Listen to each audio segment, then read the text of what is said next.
a ele. Eu já deixo aí, pastor, um abraço para a pastora Isabel, um abraço para o Davi, um abraço para a Carol, uma família abençoadíssima e abençoadora. Eu, com o pastor Alex, irmãos, eu não tenho nenhuma cerimônia. Pastor Alex, ele caminha conosco, né? Caminha conosco. Nós sempre nos lembramos, conversamos, caminhamos juntos. E hoje aprove a Deus trazê-lo neste lugar para que ele possa pregar aquilo que Deus quer falar ao nosso coração. Amém? Vamos orar neste momento.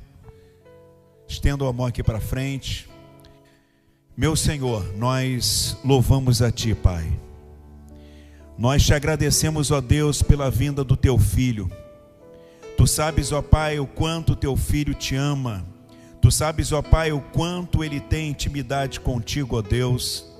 E nós, ó Pai, o reputamos como uma pessoa muito importante também para nós, como amigo, como ministro, Senhor, como servo Teu, Senhor. Ó Deus, usa-o poderosamente nesta noite em Tuas mãos, ó Pai. Nós declaramos agora profeticamente, Senhor, ó Deus, que se cale, Senhor, toda palavra contrária à Tua palavra, Senhor. Ó Pai, que o inimigo que está à espreita, ele seja, Senhor, ó Pai, retido, Senhor, pelo Teu poder, ó Pai. Senhor, manifesta a Tua glória no nosso meio. Usa o Teu Filho, Senhor, muito embora sendo um dia de cansaço, um dia de trabalho, Senhor, mas que Tu possas revigorar a sua força, Senhor, ó Deus, o seu entendimento, Senhor, ó Pai, mas que a Tua palavra nesta noite não seja a palavra que nós queremos ouvir, mas a palavra que nós precisamos ouvir, ó Pai. É o que nós te pedimos e já te agradecemos em o nome de Jesus. Amém. Glória a Deus.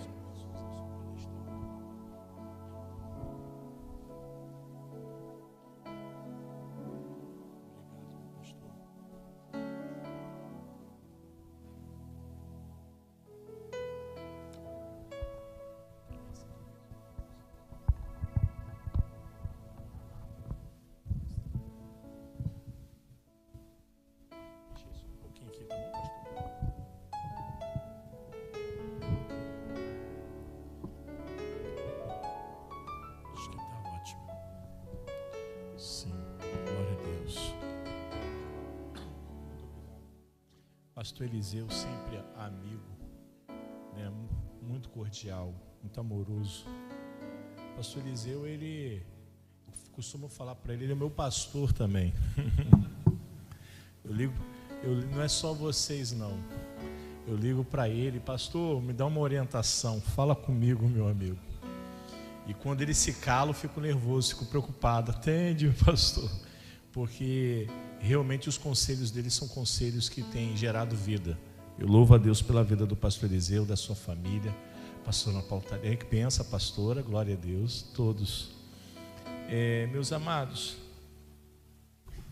o pastor já me apresentou, tem muitos russos aqui conhecidos.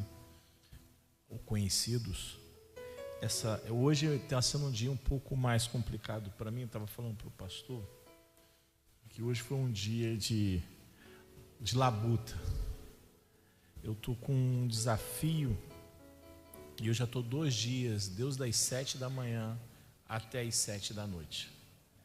Mas é um propósito que está no nosso coração. Esse propósito surgiu de um desafio que nós estamos na igreja. Esses dias Deus falou muito ao meu coração e eu decidi. É porque tem coisas que Deus fala conosco, mas temos que tomar as nossas decisões.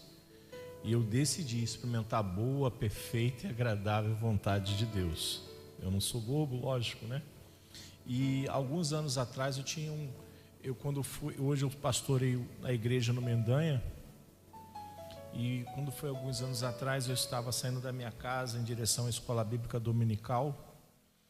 E aconteceu que eu vi um grupo de crianças, umas 3 ou 4 crianças, revirando um lixo que as pessoas colocavam no final de semana na beira do rio, na ponte, para que na segunda-feira o lixeiro passasse. Hoje não tem mais esse costume, graças a Deus.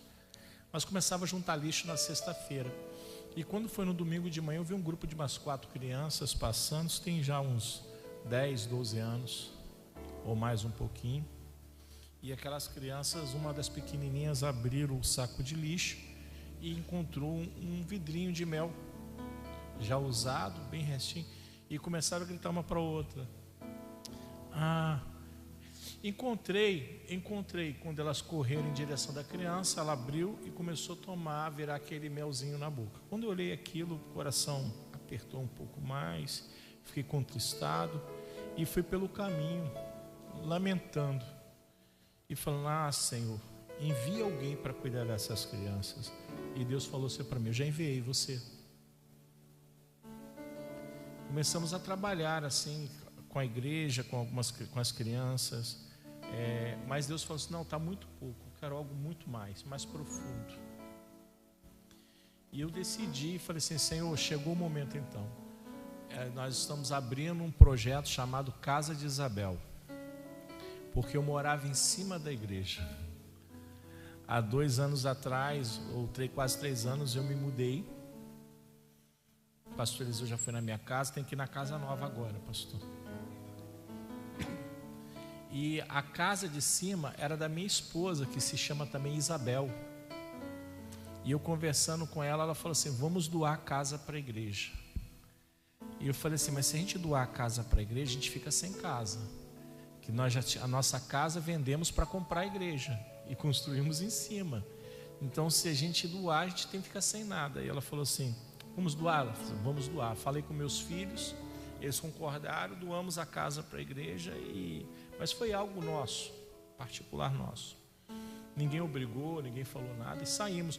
Só que nesse período de 2 anos, eu pensava assim comigo: se alguma coisa der ruim e eu não conseguir, eu regresso para minha casa. E quando foi esses dias, Deus falou comigo: vamos, Casa de Isabel. E eu comecei a quebrar as paredes, porque nós estamos fazendo a parte de cima, as estruturas, já temos 2 salas prontas. Nosso objetivo são 5 salas de aula, para nós trabalharmos com crianças de 0 anos até 7 anos, com a inclusão. Inclusive, a gente está tratando muitas crianças que têm alguns problemas. Nós estamos tentando fazer a inclusão delas. E a outra sala é uma capela que nós estamos fazendo para as crianças terem um momento de culto, onde que elas vão aprender música. Graças a Deus já temos alguns instrumentos, a capela já está quase toda pronta, está ficando muito bonita. Lá nós vamos educar elas na questão da ética, da moral, do ensinamento religioso e principalmente na área musical, né? E nas outras salas são as salas de curso, que nós estamos com alfabetização para as crianças e para os adultos também à noite. Trabalha com as crianças durante o dia e à noite os adultos. As crianças são alfabetização, são aula de português e matemática. Nós temos hoje alguns professores que estão nos apoiando. E ficou uma kitnetzinha no canto. E eu falei assim: essa kitnet também tem que ter um propósito. E Deus falou no meu coração: são os psicólogos, são da área da saúde. E eu conversando com algumas pessoas, falei assim: então pode contar. Então, graças a Deus, nós já estamos trabalhando, já temos os psicólogos, para a glória de Deus. Mas quando nós começamos a tirar, eu tirei a divisória da parede, que eu olhei, né, que nós aumentamos as salas, que eu olhei e falei assim: meu Deus do céu, agora realmente não tenho mais casa. Aí Deus falou assim com o meu coração: você acabou de ganhar a sua casa. Porque fé com que você conta não é fé. Eu vou repetir novamente aqui, que eu tenho certeza que Deus ou está falando com alguém aqui ou vai falar com alguém online. Fé com as coisas que estão nas suas mãos não é fé. Fé é quando você não tem nada, mas você crê que tem tudo. É o firme fundamento, como alguns gostam de falar, das coisas que não se vê, mas se crê para a glória de Deus. Glória a Jesus. Eu, se fosse você, estava dando glória a Deus nesse momento, louvando o Senhor, porque Deus está te incentivando você a confiar nele nessa noite. de verdade. E Deus tem feito proezas depois dessa decisão, porque a casa de Isabel é para receber pessoas, porque Isabel recebeu Maria. E a casa da Isabel, só que a minha Isabel é com Z, né? A minha Isabel é para realmente receber pessoas. E como é bom, irmão, se confiar em Deus. Como é bom você entregar o teu coração ao Senhor e confiar nele de todo o teu coração, toda a tua alma, de todo o teu entendimento. Você tirar todas as barreiras, todas as limitações. Às vezes nós somos, e quando eu falo nós, por favor, é só um jeito de falar, por favor, entenda bem isso. Às vezes nós estamos na igreja e não temos a fé que nós pregamos. A fé, ela tem que ter a obra. Se você tem fé, você tem que mostrar ela através da sua obra, através da sua ação, porque é a sua ação que vai mostrar realmente o tamanho da sua fé. Você está entendendo? Quem está entendendo o que eu estou falando? Eu acredito que ter esse lugar hoje é um ato de fé. Eu lembro quando o pastor veio para cá, e o pastor falou assim: eu creio. É um ato de fé. Então você que está aqui, nós vamos falar sobre quebra de maldições. E você tem que entender que o primeiro passo é crer. O primeiro passo é você abrir o seu coração. Porque senão tudo que for pregado aqui em meia hora vai servir para nada na sua vida.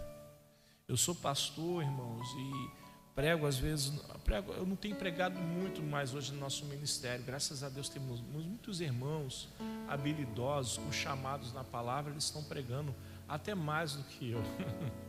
Um exemplo disso, eu tenho a minha filha, Carol, inclusive ela vai vir pregar aqui também, pastor, já estou dando um spoiler. A Lu chamou ela. Nós temos bastante pessoas com compromisso, sabe, com a palavra. Domingo agora nós estamos dando um curso sobre a arte de pregar, estamos falando sobre homilética dentro da igreja, está uma benção. Mas eu costumo falar, todas as vezes que eu ainda vou ministrar algo na nossa igreja, eu falo para as pessoas o seguinte: não adianta você estar aqui se você não botar em prática o que está sendo falado. A própria Bíblia já fala sobre isso, que o homem que ouve a palavra e não coloca ela em prática, ele será comparado com o homem que construiu a sua casa sobre a areia. Vindo a chuva, vindo a tempestade, a sua casa vai desabar. Mas o homem que coloca em prática o que ele aprende, o que ele ouve, é semelhante ao homem que constrói a sua casa sobre a rocha. Vindo a chuva e a tempestade, e ele vai permanecer. Vocês já notaram que uma coisa interessante nessa parábola? Que ambas casas passam a chuva e a tempestade.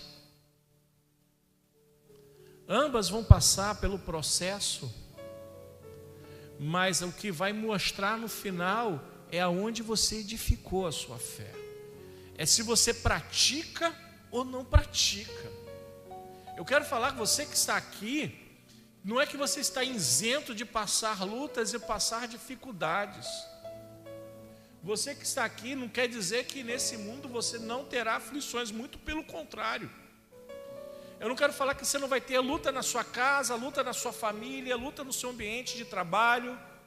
De repente você pode até passar por algumas lutas no seu próprio interior, na área emocional.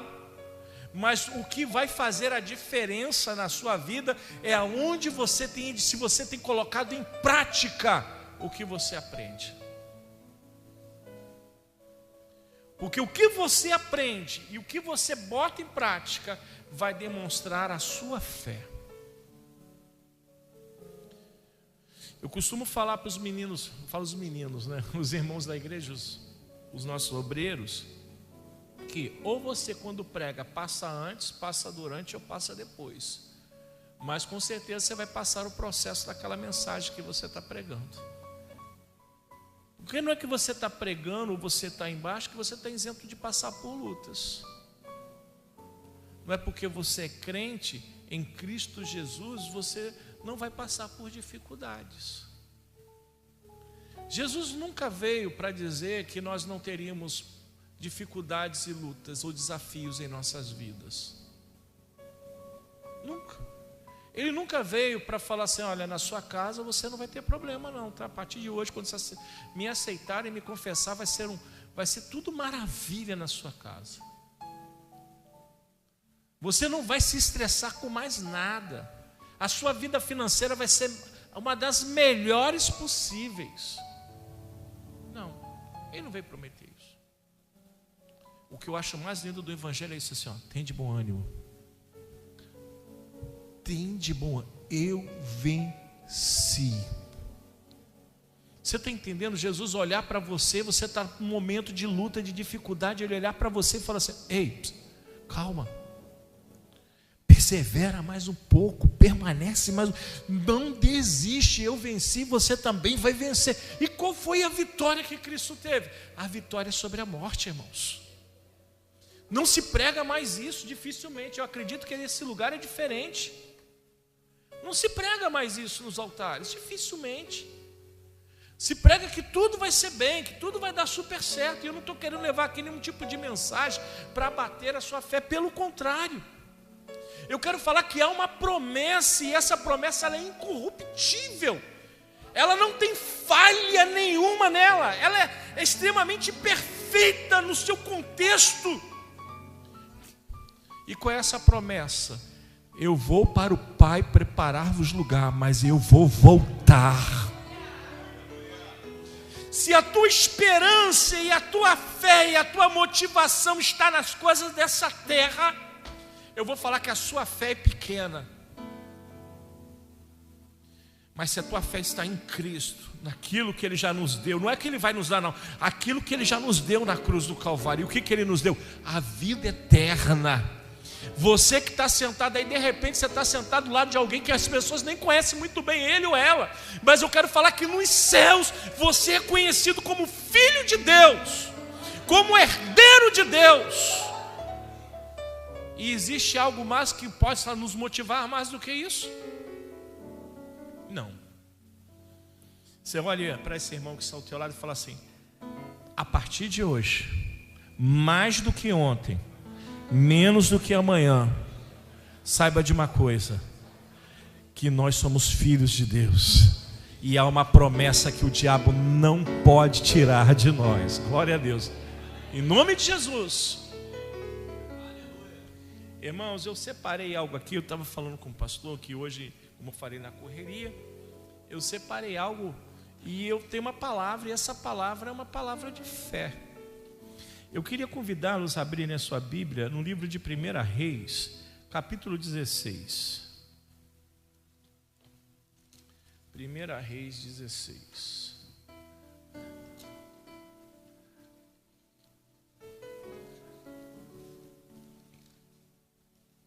Eu fiquei tanto tempo sem óculos que agora coloco, tiro, até acostumar é complicado, né?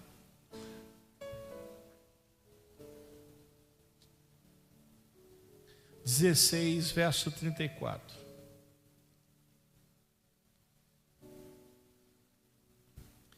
Em seus dias, Iel, o betelita, edificou a Jericó, morrendo Abirão, seu primogênito, afundou, e morrendo Segube, seu último, pôs as suas portas conforme a palavra do Senhor, que falava pelo ministério de Josué, filho de Num.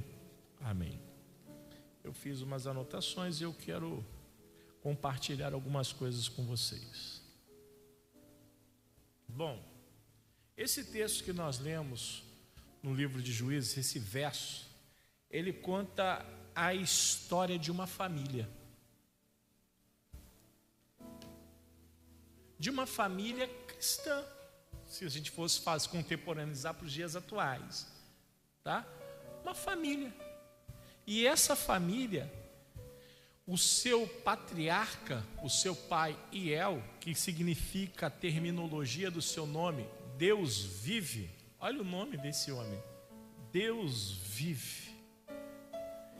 E ele, como um patriarca, como um homem bem-sucedido, ele bota o nome dos seus filhos, e seguindo uma linha de raciocínio, que nós vemos os judeus, eles dando o nome aos seus filhos por momentos especiais da sua vida, ele dá o nome do primeiro filho Abirão, que significa meu pai, elevação. Qual era o momento da vida desse homem? Ele reconhecia que Deus estava elevando ele na sociedade. E nasce o seu segundo filho. E o nome do seu segundo filho, Segub, que significa exaltado. Ou seja, o que? Deus está me exaltando. Era um homem que tinha um prestígio na sociedade. Era um homem que tinha o seu reconhecimento. E esse reconhecimento trazia para ele uma exaltação. As pessoas, onde que ele passava, as pessoas conheciam. E era um homem muito inteligente. Porque segundo o texto de Juízes, ele nos fala que esse homem ele vai para uma cidade. E qual é essa cidade? Não era qualquer cidade. Era uma cidade que estava em ruínas, que era a cidade de Jericó. Bom, se nós olharmos um pouco para o passado de Jericó, nós vamos entender que quando o povo de Israel ele está saindo de dentro do Egito e ele começa a conquistar as terras em direção à terra de Canaã, uma das cidades que foi a primeira cidade que ele conquista de um feito maravilhoso, depois lá dos rios engolirem, os marcos engolir Faraó, é a volta que ele dá em volta de Jericó, 7 voltas. Na 7ª volta, segundo o texto sagrado, em Números, eles tocam a trombeta e eles fazem um alarido, e os muros de Jericó, eles quebram, viram cinzas. Eles não só quebram, eles viram cinzas aqueles muros. O povo de Israel entra dentro da cidade e conquista a cidade. Eles tomam posse daquela cidade. Mas o profeta, e naquele também o estrategista, Josué, ele libera uma palavra sobre aquela cidade. E eu queria convidá-los a abrirem a sua Bíblia no livro de Josué, capítulo 6.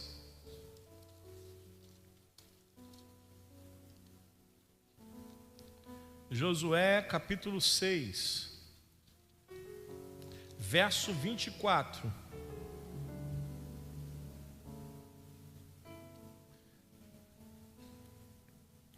Raabe, nesse texto que nós vamos ler, conta a história de Raabe, que tinha sua casa nos muros da cidade, e ela é salva.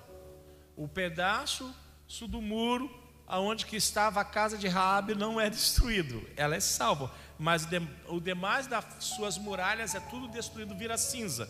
Josué agora ele pega e libera uma palavra profética sobre aquela cidade.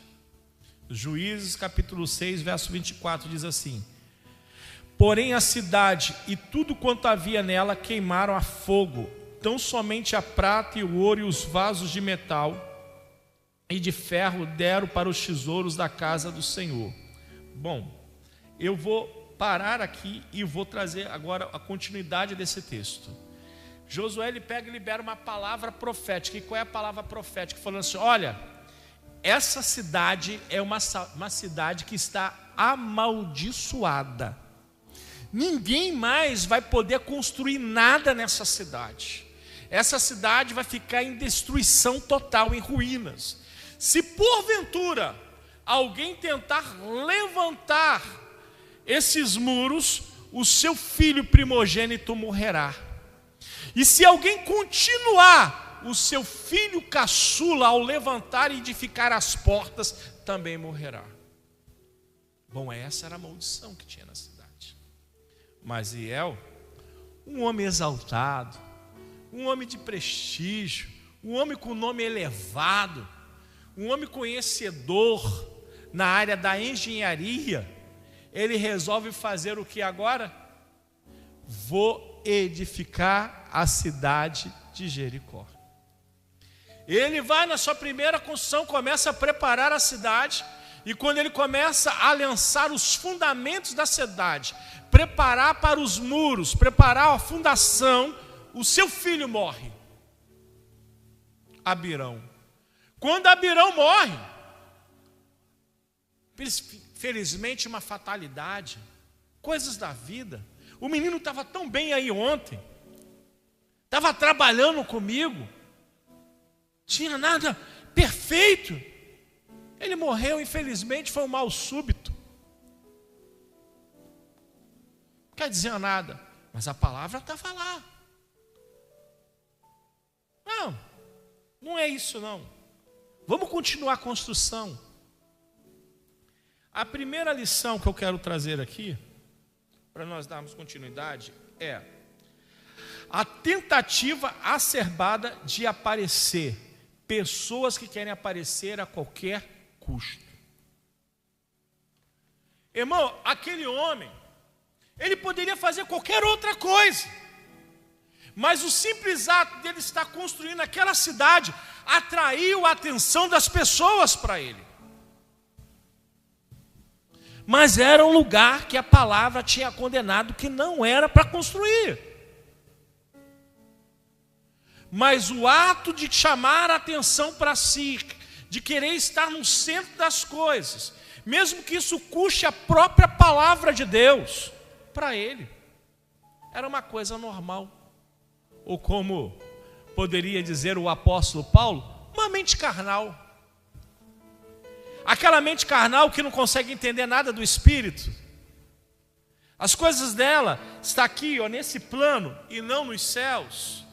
Como o Filipenses fala, pensa preocupado e pensando nas coisas da terra e não das coisas que são do alto. Uma mente carnal, não tem nada a ver. Vamos fazer. Isso aqui vai render mais para a gente. Ninguém constrói nada nessa cidade. Vamos construir, vamos edificar. Irmãos, uma lição para a igreja, que eu tiro também para a minha vida.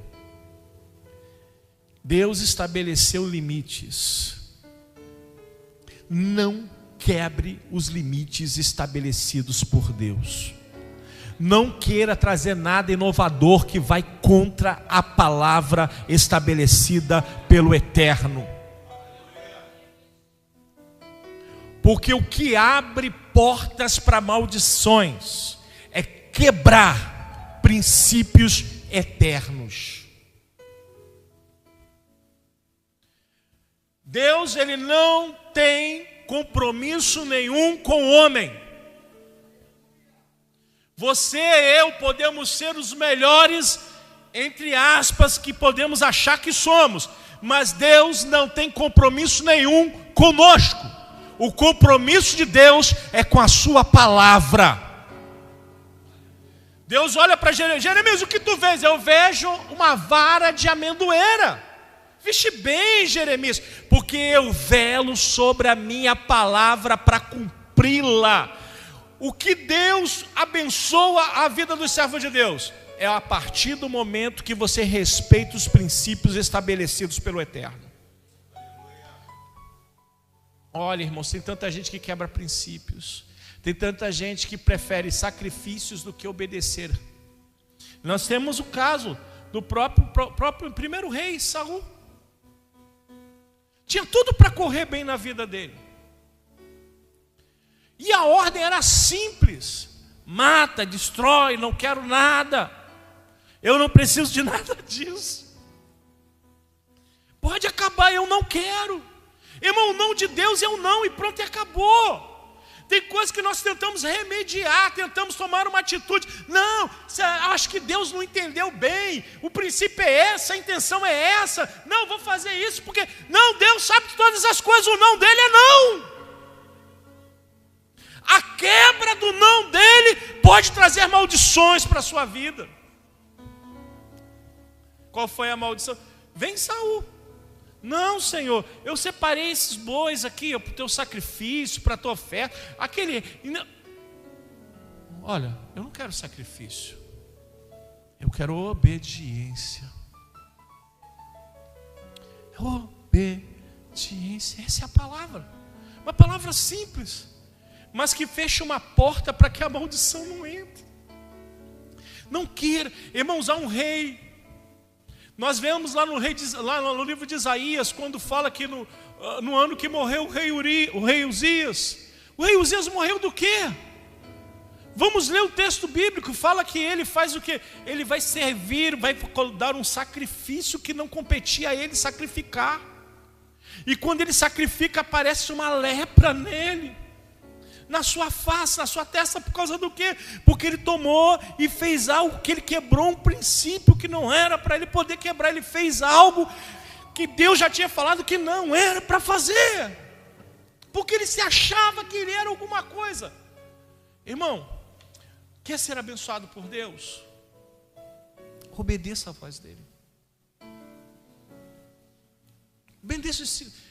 Às vezes, irmão, e eu vou falar uma coisa aqui de carteirinha: obedecer a Deus às vezes é um desafio. Não é obedecer a Deus em si, mas obedecer os princípios estabelecidos por Ele às vezes é um desafio. É um desafio. Você quer ver um princípio de bênção para a nossa vida que é um desafio? Se sujeitar uns aos outros. Ter o outro em autoestima. É você se humilhar para que você possa ser exaltado. É você ser um apaziguador mesmo quando você é a pessoa que está sendo ferida. Aí você olha e fala assim: meu Deus, que princípio é esse? Porque mexe com a gente. Mexe com o que nós achamos, com o que nós pensamos. Mas, irmãos, a vontade de Deus ainda continua sendo boa, perfeita e agradável. Não quebre princípios. Você pode olhar para a pessoa que está ao teu lado e falar assim: não quebre princípios, meu amado. Mesmo que seja difícil, pode falar assim: mesmo que seja difícil, obedeça. Como é bom obedecer a voz de Deus. E eu gosto, sabe, um princípio que eu gosto é o princípio da humildade, porque ela nos testa toda hora. Nos testa. Estava na igreja e Deus falou assim ao meu coração: bom, eu sou uma pessoa que tem os meus critérios. Perdão, e dentro desses meus critérios eu tenho alguns que são bem elevados. E um dos que eu sou elevados, eu falo assim: Senhor, eu gosto de uma boa palavra. Mas tem uns irmãos que estão começando, não é verdade? E eu falei assim: ah, Deus. E Deus falou assim comigo: você vai ficar agora esse período todinho sem pregar na igreja. Você vai chegar e vai ficar escutando os seus irmãos pregar. E quando você for para ajudar, você ajuda eles depois, dando as orientações básicas, as dicas. Mas você não vai pregar não. E eu gosto, irmão, de falar. Como gosto de falar. Ele falou assim: você vai ficar quieto. Irmão, a primeira semana minha na igreja foi horrível. Parecia que a cadeira tinha comichão. Me deu vontade de levantar e lavar o banheiro, para você ter ideia, para me fazer alguma coisa. Porque para sentar e ficar escutando parada, principalmente para mim, ou para pastor, é difícil, irmão. É difícil que pastor, por exemplo, eu estou pregando aí, já tem uma galera embaixo falando assim: eu, se fosse pastor, eu ia por aqui, pegava essa outra parte aqui, ia assim. Mas geralmente é assim. E eu estava ali, e Deus falou: você não vai sair desse, você vai ficar sentadinho, escutando os seus irmãos esse período todinho. Primeira semana passou, segunda. E você sabe o que foi o mais magnífico, irmãos? Que os irmãos estão ganhando alma beça para Jesus. Glória a Deus por isso. Tem culto que eles estão pregando e eu estou fazendo anotação, porque eles estão falando: opa, calma aí, deixa eu anotar isso aqui. Deus vai te pedir alguma coisa que te custe, mas é para o teu tratamento, para o teu cuidado. Vocês estão entendendo o que eu estou falando? Quem está entendendo, diga glória a Deus. Segunda lição. Primeira lição. Ele faz a fundação, morre o seu filho. Em vez dele parar, como é que tem alguma coisa errada, ele faz o quê? Ele continua. morre o seu segundo filho. Olha só a quebra de princípio, como é que gerou maldições. Aí eu fiz uma anotação aqui, que eu acho interessante compartilhar com os irmãos. Iel era um ótimo construtor, mas um péssimo gerenciador de famílias. Tem gente que é muito bom em muita coisa, mas é um péssimo gerenciador de famílias. E eu quero deixar uma coisa bem clara: a obra de Deus, ela não acaba com a família. A obra de Deus não mata a família. Eu acredito que isso não aconteça aqui, mas infelizmente já passei em alguns lugares e como pastor já presenciei isso também. Pessoas que estão envolvidas demais na obra de Deus, trabalhando muito, mas a família está toda se perdendo. Você vai em determinados lugares, você vai... Quem é o chefe do tráfico? Elias, Eliseu, João, Paulo, Marcos, Timóteo. Vai na Melícia e você vai ver um monte de desviado lá. Aí você começa a perguntar: ué, aonde esse pai falhou? Onde esse pai errou? E eu não estou aqui para trazer julgamento para ninguém, mas estou falando que em alguns casos, infelizmente, mais do que devia, acontece. Você sabe por que a criança se desvia? Você sabe por que as pessoas... É um ótimo trabalhador, às vezes, dentro da igreja, mas um péssimo gerenciador de família? Vou dar 2 exemplos que mais acontecem. Se aborreceu na igreja, vai para dentro de casa e começa a falar mal do irmão dentro de casa. Ah, mas fulana... E até com um certo tom de ironia. E eu quero falar que zombaria também é pecado. Zombaria também é pecado. Zombaria também é porta de entrada de maldição. Não é para quebrar maldições? Ah, mas fulano, ciclano, mas fulano é tão chato, eu não sei o que. E a criança está o quê? O marido não cristão está o quê? A esposa não cristã está o quê? Os filhos estão o quê? O parente que está lá e está fazendo o quê? Está escutando. E você sabe qual é a conclusão que a pessoa chega? O que eu vou fazer naquela igreja? Um bando de gente falsa. E dói-me quando eu estou num lugar e eu vejo dentro de uma... Eu hoje em dia não ando tanto de condução, mas de vez em quando eu pego alguma condução mais. Quando estou dentro de uma condução de um transporte alternativo, eu escuto o irmão falando mal da igreja dentro do transporte. Falando mal da liderança dentro do transporte. Falando assim, meu Deus do céu, eu estou ouvindo e está todo mundo aqui ouvindo. E está todo mundo ouvindo a versão dele.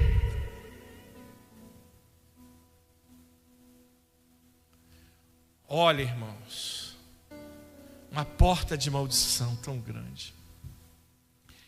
Eu não concordo, eu não estou falando isso porque é o pastor Eliseu, não. Tem vários pastores aqui. Estou falando isso porque isso é uma realidade de gabinete pastoral. Eu não concordo com o pastor. O pastor perdeu a visão. Não é para o pastor fazer isso. Você sabe aquela criança, aquele irmão que está lá vendo aquilo tudo? A pessoa que ele deveria mais admirar dentro da igreja é a pessoa que ele mais menospreza. A pessoa que ele deveria olhar e falar assim, eu quero ser como meu pastor. Meu pastor é íntegro, é justo, é reto, trabalha. Ele olha e fala, não quero ser. Por causa do quê? Má conversação. Provérbios 6 coisas o Senhor entristece, a 7ª ele abomina. O que semeia discórdia entre irmãos. Como vai ficar essa criança? Como vai ficar essa casa? Como vai ficar essa família? Prega, canta, limpa a igreja, lava, está em todos os cultos, está evangelizando, está fazendo a obra de Deus, fazendo um monte de coisa, mas é um péssimo gerenciador de família. Olha, irmãos, e eu passei por isso na minha casa. Não estou querendo passar atestado nenhum, não. Tem coisa que corta na gente. Eu passei uma época há uns 20 e poucos anos atrás, do meu ministério, com muita dificuldade, porque pastorear, irmão, não é fácil. Não é fácil. Eu não estou puxando sardinha, não, porque é complicado. Pastor não tem hora de dormir, não é verdade, pastores? Pastor não tem direito de passear muitas das vezes, porque está no passeio, o telefone toca e tem que resolver os problemas. De verdade. Pastor não tem direito à festa de família, porque se der um ruim na igreja, ele sai da festa da família para resolver o problema do membro. A vida de pastor, irmão, é uma loucura. A gente faz isso por amor, é por chamar. Tem coisa que é amor, não tem explicação. Que se tirar também o pastorado, a gente morre, porque a gente está tão amando aquilo, mas não é fácil. E eu era uma pessoa muito, até hoje, mas naquele período eu era muito envolvido com a obra de Deus. Mas muito, ao ponto de 24 horas eu respirar a obra de Deus de um modo tão errôneo, que eu absorvi o problema de todo mundo e trazia para mim. Eu sou o único da família. Aqui, ó. Meu quepar santo aqui. Eu fui no médico, sabe como ele falou? Estresse, faz o cabelo cair. Eu falei, meu Deus, pastor também. Muito estresse, pastor. Faz cair. Eu falei, meu Deus do céu, imunidade baixa. Fiquei diabético, irmão, muita coisa, resolvendo muita coisa, abraçando. E eu estou fazendo a obra de Deus, E eu aprendi uma coisa, a obra que causa dor não é obra de Deus. É obra do homem. Obra de Deus não causa dor. Obra do homem causa. Chegaram para mim esses dias na igreja, do curso de casais, formaram agora. Chegaram para mim e falaram assim, uma perguntinha daquela que sempre aparece. Falaram assim, pastor, e como é que a gente faz se a família... Eu falei assim, irmão, primeira coisa... A sua família tem que entender que você é crente, sua família é crente. E crente gosta de estar nas coisas da igreja. Mas não é uma coisa obrigada e exagerada. Mas a família tem que gostar. Uma família de crente que não gosta de ir no culto tem alguma coisa errada. Concorda comigo, irmão? Uma família de crente que fala assim, eu vou fazer o que no culto? Já fui no culto segunda, terça, quarta, aqui. Ué, irmão. O culto não é para gente, o culto é para o Senhor. Uma família de crente vai para o culto para poder se alegrar na presença do Eterno. É lógico. Bom, e eu estava com esse problema dentro de casa, que eu trabalhava muito, mas eu não estava trazendo minha família junto comigo. O meu filho, Davi, chega para a secretária da igreja, conversa com ela, e eu estou no gabinete da igreja. Quando saiu a última pessoa, 11 horas da manhã, eu falei assim, vou parar, vou almoçar um pouco, porque hoje à noite tem culto. Estou cansado. Daqui a pouco chega meu filho, ei pai, tudo bom? Eu, tudo bom, filho, benção, Deus te abençoe. Aí ele fala assim para mim, o senhor vai aonde? Eu falei, não, vou descansar, vamos subir. Não. Agora é minha hora. Eu, como é que é? É minha hora. A hora do quê? A hora do meu gabinete. Estou agendado com o senhor. Pode olhar aí se o próximo não sou eu. Aí eu vi que o negócio estava errado, irmãos.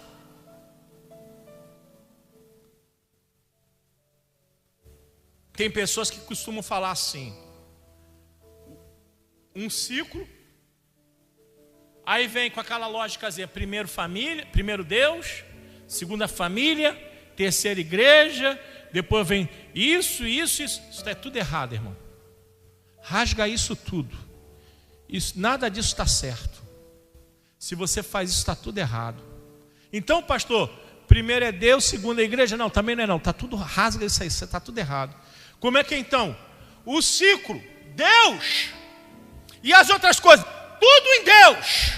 Deus é o centro de todas as coisas. É a tua família, está ligada em Deus. É o teu trabalho, está ligado em Deus. É o teu culto, está ligado em Deus.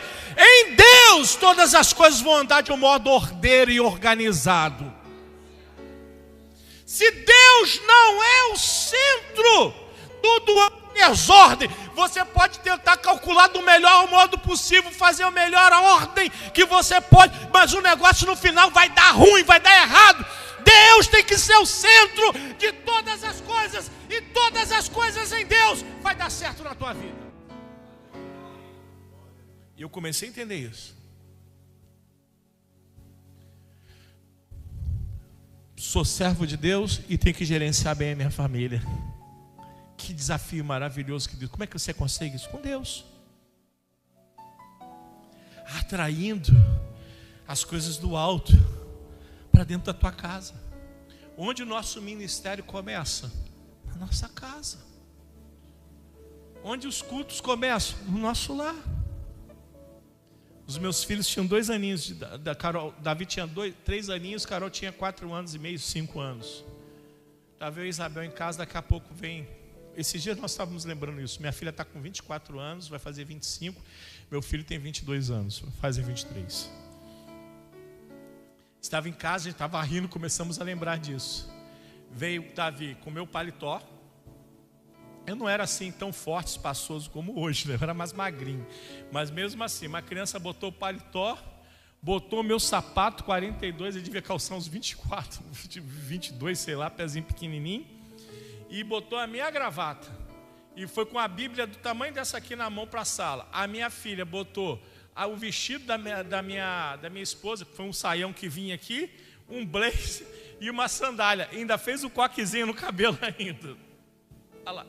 E foi para dentro. Falou assim, nós vamos ter culto agora.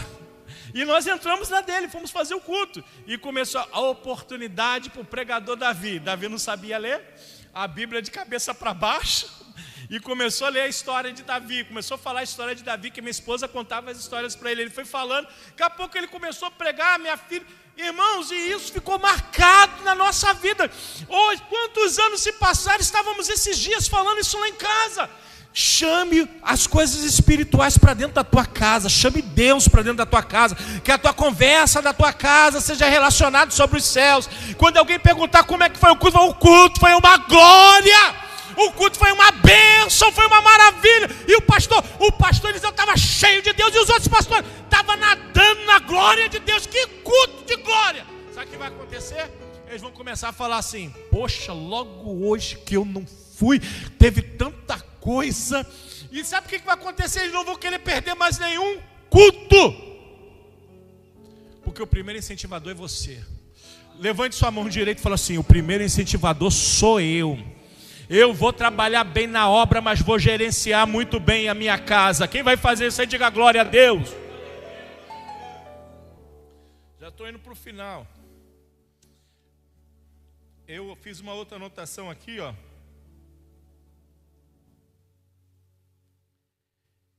Eu fiz, essa aqui. Quem faz perder a família e o envolvimento com as coisas? Se você trabalha na obra de Deus, se você tem um envolvimento, você quer que a tua família esteja, envolve ele nas coisas. Coisa linda foi a família. Eu vejo que essa aqui é uma família que copia isso, a Batista da Família, de verdade. Foi quando Moisés pegou e falou assim, calma aí, eu vou trabalhar, mas deixa eu chamar aqui para perto de mim os meus irmãos. Miriam, vem cá, vamos trabalhar hoje comigo. Então, o que eu quero falar para vocês? Quantas pessoas podiam falar? Nepotismo. Está trazendo a família toda. Irmão, você vai trazer quem para trabalhar contigo? Lá na igreja, dentro dessa visão, a gente está fazendo o que, pastor? Tem um trabalho de família, eu boto o esposo, a esposa e os filhos. Vai todo mundo trabalhar. Nós estamos abrindo um trabalho novo, eu falei assim, ó, vai fulano, fulano, fulano, fulano e fulano. Pastor, está mandando a família toda? A família toda tem que estar envolvida com as coisas de Deus. Vai vir para a igreja? Envolve seus filhos. Dá uma atividade para eles. Chega para o pastor. Opa, pastor, eu quero trabalhar, mas eu quero envolver a minha família. Posso envolver? Eu tenho certeza que o pastor vai soltar até foguete, de alegria. O segredo para que as bênçãos de Deus sejam na sua casa, envolva a sua família na obra de Deus, na atividade com Deus. Tem um trabalho de evangelismo?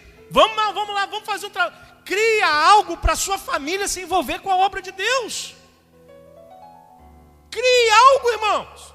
Não fique em casa esperando, não. Faça algo de urgência. O que está em jogo é a sua casa.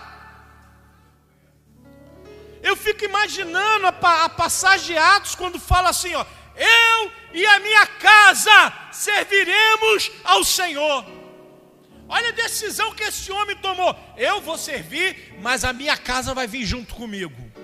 Eu vou envolver-me na obra de Deus, mas eu vou envolver a minha família junto comigo.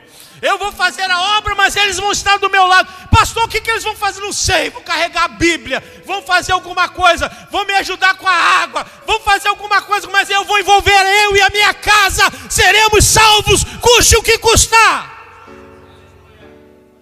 Você pode olhar para a pessoa que está ao teu lado e falar assim: custe o que custar, irmão. Não, você tem que falar com autoridade. Olha nos olhos e fala assim: custe o que custar, eu e a minha casa serviremos ao Senhor. E crie algo, irmãos. Você sabe qual era a função minha e do Davi, e da Carol e da Isabel, quando a gente ia para o culto? Hoje eu tenho um carro ali, pastor Eliseu me orientou muito, né, pastor Eliseu? Mas eu tinha uma bicicleta, uma Caloi 10 barra forte, vermelha.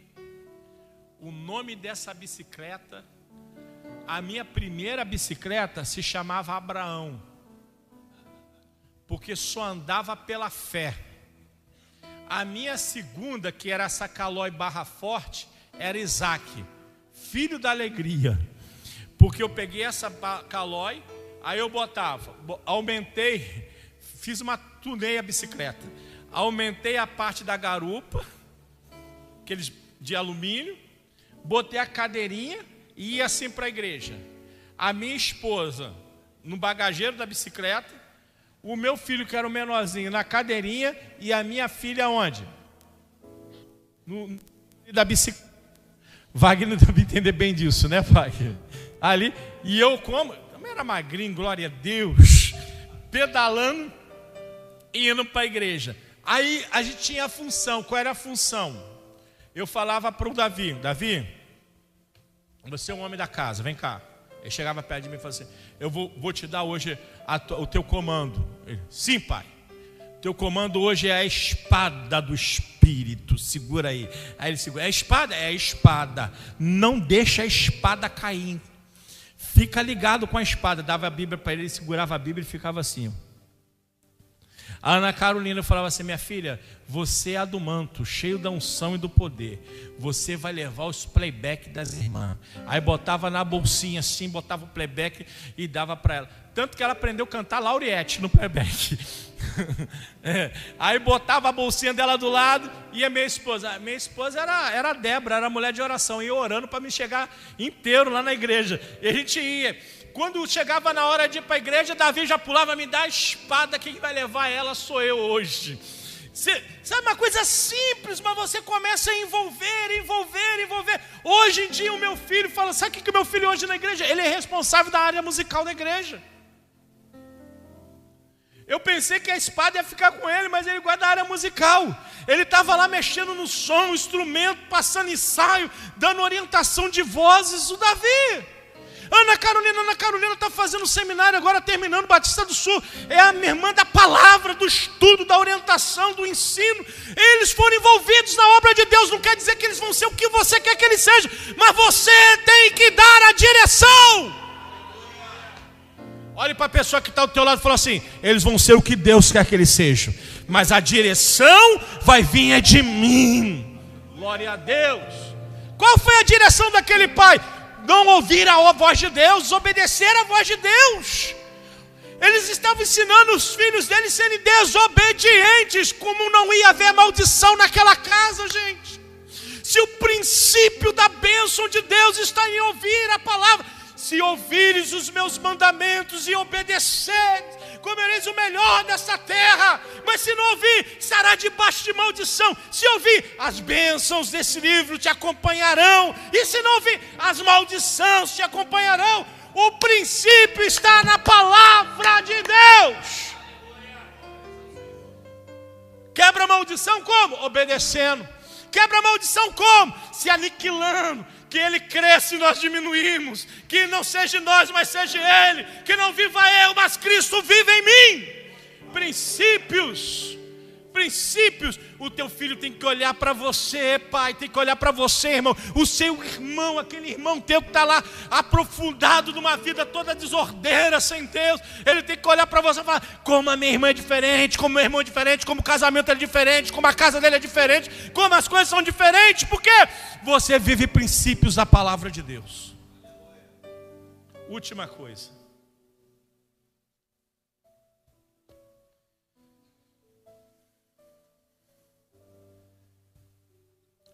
Essa eu deixei para o final.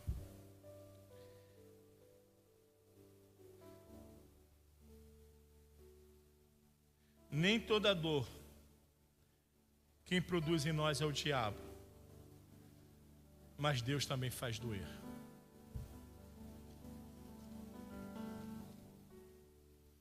Eu deixei isso para o final, para falar de quebra de maldição.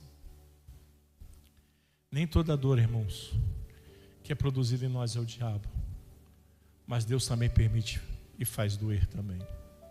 Eu não estou falando de tentar, porque Deus não tenta ninguém, porque Ele não pode ser tentado. Estou falando de dor. Como assim, pastor? Primeiro fundamento: morre o filho. Que dor! Eu nunca passei por isso e espero nunca passar. De verdade. E se alguém aqui passou por isso, meus pêsames, de verdade.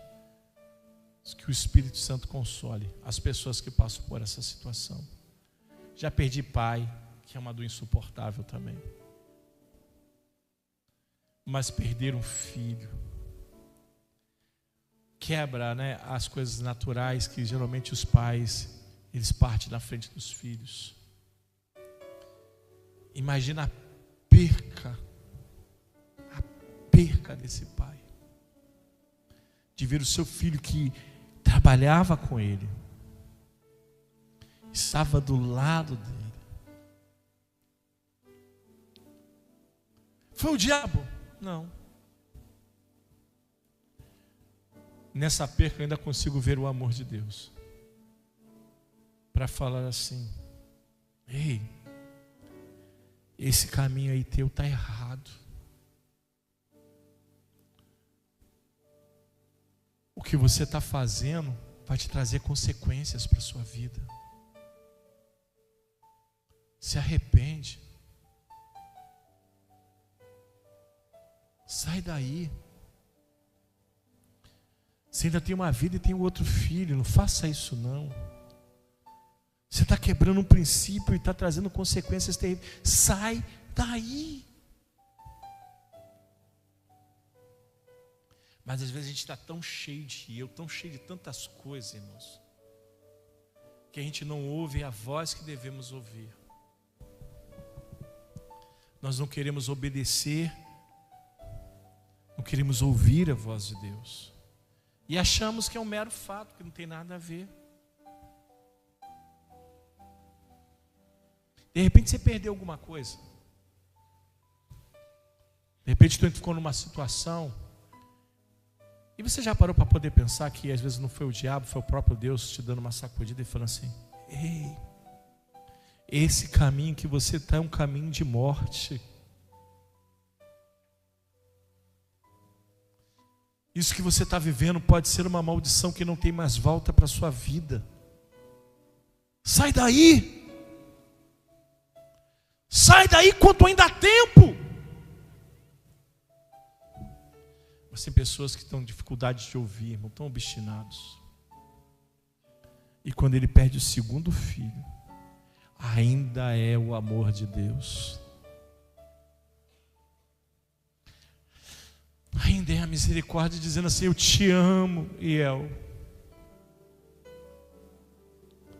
Eu te amo tanto e não quero que você vá por esse caminho. Olha o que você está perdendo por causa das suas decisões, das suas atitudes. Olha o que já não sai daí. Sabe, tem coisas que acontecem na nossa vida que às vezes Deus está falando assim com a gente: sai daí, este lugar não é para você. Você não está vendo que a tua vida está indo para uma destruição? A sua casa está destruindo, a sua vida espiritual está se acabando. Irmãos, tem perca que é o próprio Deus, para que a gente não perca a nossa salvação.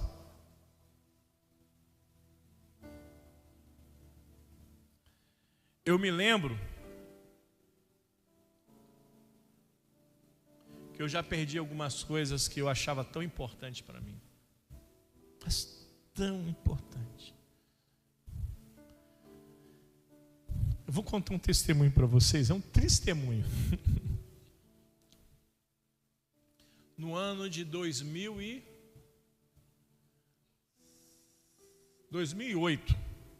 2009, Deus me chamou quando eu tinha 15 anos para o servir. Com 16 anos fui expulso de casa por causa da minha fé. Minha mãe, na ignorância, eu acredito que não foi esse o desejo do coração dela, mas na ignorância dela, e eu acredito porque minha mãe é uma serva de Deus e me ama muito. Na época não era. Perdão, falou assim: você escolhe Deus ou aqui em casa? Você larga esse negócio de igreja. Ou você fica na igreja ou você fica aqui em casa. E foi embora. Quando ela voltou, minha mala já estava pronta, eu já estava saindo, com 16 anos de idade. Tinha muita convicção do que eu queria na minha fé. E foi uma barra pesada. Mas Deus teve misericórdia da minha vida. Eu não aconselho ninguém fazer isso, mas ali foi um ato bom. E Deus me chamou, sabe, eu tinha que sempre me envolvi muito com a obra de Deus. Mas uma vez eu estava na nossa igreja e o pastor Leo, conhece ele, já esteve lá pessoalmente. Um membro do nosso ministério, ele não era membro na época, ele era um empresário. Ele vira e me chama e fala assim: pastor, vamos orar na minha empresa? Vamos. Fui com ele e ele tinha um prédio na Senador Dantas. E eu cheguei naquele prédio e começamos a orar. Ele estava feliz, ele estava no auge da sua carreira. E Deus me deu uma palavra no meu coração. E a palavra de conhecimento foi essa: eu não estou nesse negócio. Ele vai perder tudo para não perder a alma dele. Como você fala isso para alguém? Se alguém te chama para você poder orar. Eu falei: Senhor, tem misericórdia. Me gaguejei um pouco. E eu pensei comigo assim: pronto, essa ovelha que abençoa o ministério não vai abençoar mais. Vamos entregar. Fui e falei. Não passou 6 meses, roubaram da empresa dele uma quantia exorbitante. Resultado, ele foi à falência. E ele falou assim: e agora, pastor? Ele me chamou, lembrou, me retornou, me chamou e falou assim: vou te ajudar.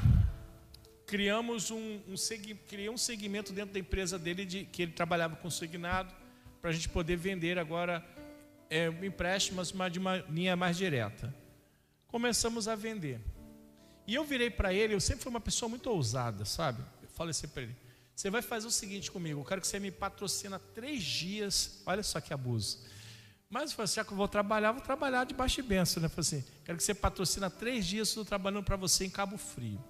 Você vai pagar a minha hospedagem, vai pagar tudo meu, só que não é só meu não, você vai pagar meu, da minha esposa e dos meus 2 filhos. Ele ficou me olhando assim: você não quer ser abençoado? Você vai pagar que eu vou para lá, porque eu não vou trabalhar 3 dias e ficar longe da minha família. E já que eu estou indo, eles vão aproveitar e eu vou trabalhar. Ele, dito e feito, foi. Aí, no segundo dia, eu liguei para ele e falei assim: quanto que eu sou o melhor vendedor vende? Por mês, pastor, quando a gente estava no auge, era 200 e poucos mil. Aí eu comecei a dar gargalhada. Aí ele falou assim: por que você está rindo? Eu vendi isso 4 vezes mais em 2 dias. Que isso, pastor? Ficou naquela alegria, chamou, vamos edificar agora. Eu comecei a trabalhar. Irmãos, eu não vou entrar muito em detalhes. Eu fiz mais 7 vendas milionárias. eu não sei como, Deus abriu uma porta que eu fui para uma empresa internacional, daquela empresa multinacional, daquela empresa multinacional, eu parei numa empresa aérea, de uma empresa aérea parei numa empresa mineradora. Vendemos um valor assim altíssimo. Só que nisso eu já estava 4 meses sem ir na igreja. 4 meses sem botar o pé na igreja. Minha esposa estava dirigindo trabalho com os obreiros. No 4º mês. E eu estou trabalhando dia e noite, porque exigia muito viagem, uma série de coisas. Quando eu voltei, na última semana, foi na sexta-feira, eu voltei e falei assim, vamos entrar em contato agora, que eu vou pegar o valor agora daqui uns 10 dias, porque já está tudo fechado, já correu tudo, e eu vou agora comprar, a gente vai viver bem. E eu vou comprar, inclusive, eu estou falando com Deus que eu vou pegar agora e vou montar uma igreja. Olha só, irmãos. Olha a barganha. Vou montar uma igreja linda, com tudo, bonita, imensa. Vai ser uma coisa de primeiro mundo. Linha. Ela é mesmo? É. E a minha esposa, né? Minha esposa é só Jesus. Ela é muito assim positiva, mas às vezes ela é muito sarcástica comigo. De vez em quando ela fala assim, é hoje que a gente ficamos rico? Rico não, milionário. Falava assim com ela. Eu liguei para um local e falei assim, olha, eu queria comprar um imóvel tal, num condomínio. Aí falou, tá, a vista, parcelada é tanto. Eu falei, não quero parcelada, eu quero à vista. A vista é tanto, tudo bem. Segunda-feira eu passo. Já fui na agência, escolhi 2 carros. Eu pensei, vou escolher um carro alto para os montes e um para poder andar. Irmão, preparei aquele final de semana, sonhei, idealizei tudo prontinho. Quando eu estou entrando dentro da igreja no domingo, chego na igreja, domingo, 4 ou 5 pessoas sentadas na igreja. Eu tomei um impacto, falei, meu Deus, cadê o povo? Não pela quantidade, mas pela membresia que nós tínhamos. E eu fiquei sentado. Daqui a pouco veio uma irmã, cheia de Deus, botou a mão no meu ombro. Ela não era do nosso ministério, era uma das visitantes que está falando assim, eu não te chamei como empresário, eu te chamei como pastor, sacerdote da minha casa. Te digo assim, eu não aprovo. Deu as costas e foi embora. Eu me tremi todo. Eu falei assim, Senhor, o que vai ser? Pensa logo em morte, né? Quem vai morrer? Segunda-feira, saio eu para me poder assinar o documento. Vou diretamente para o banco estabelecido. Quando eu chego lá, com a comitiva de empresários. Empresários que investiu milhões. Quando eu chego exatamente no lugar,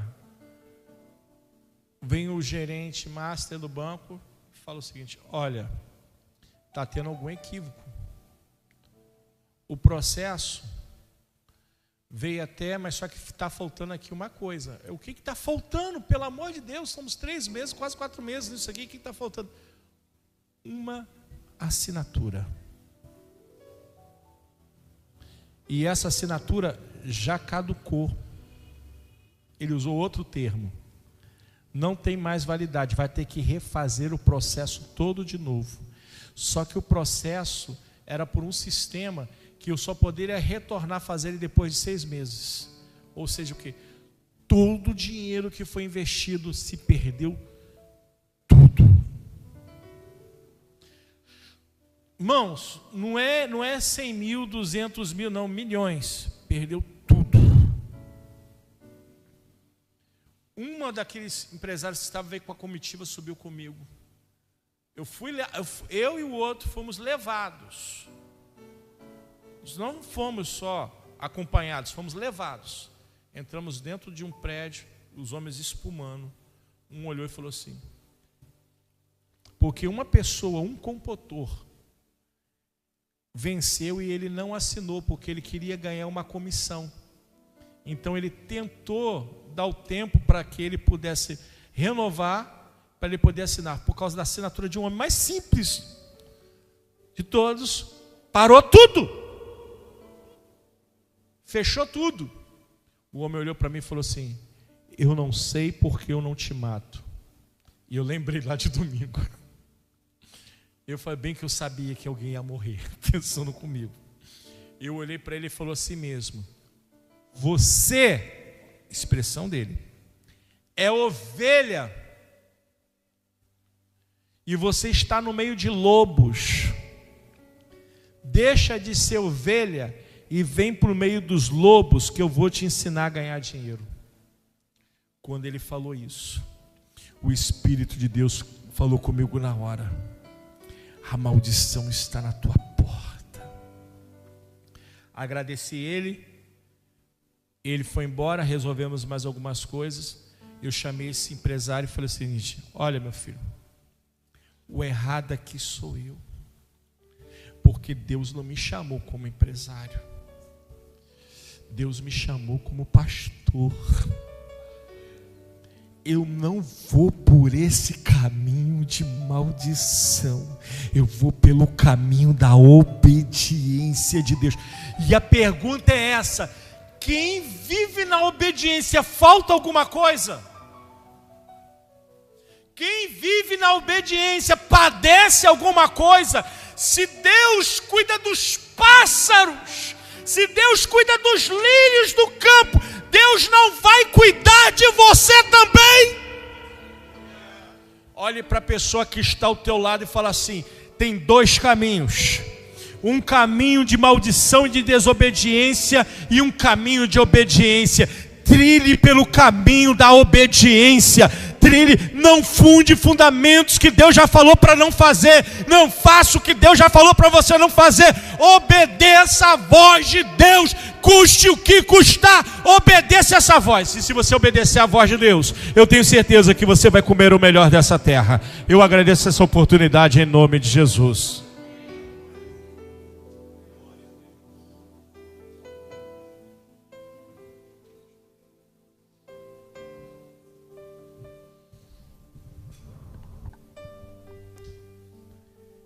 Queridos, nós estaremos orando.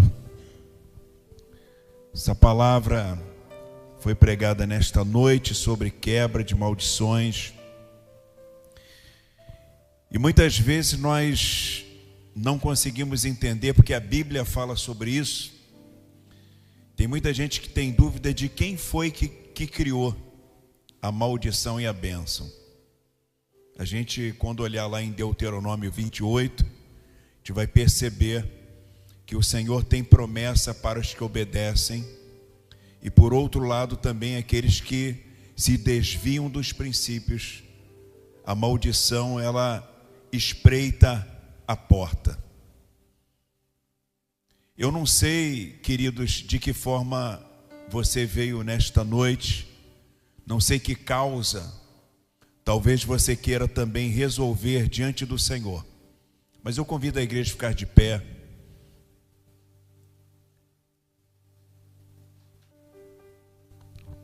E a palavra é muito clara.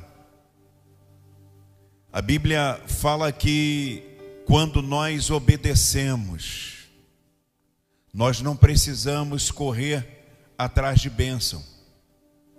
Porque quando nós obedecemos, as bênçãos nos alcançam por trás.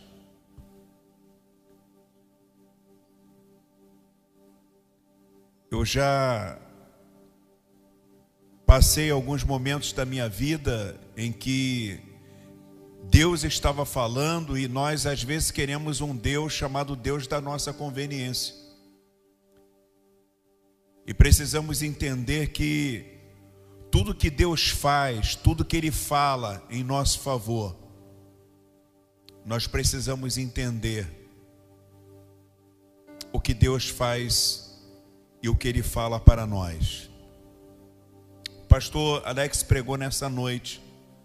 A gente percebe que insistir na desobediência, irmãos, não vai nos levar em lugar nenhum. Eu queria orar pela tua vida nesta noite, orar as tuas causas nesta noite. Que o Senhor nesta noite possa quebrar maldições na nossa vida. Muitas vezes nós vivenciamos alguns dramas, alguns problemas que vão se perpetuando, às vezes passando de geração a geração.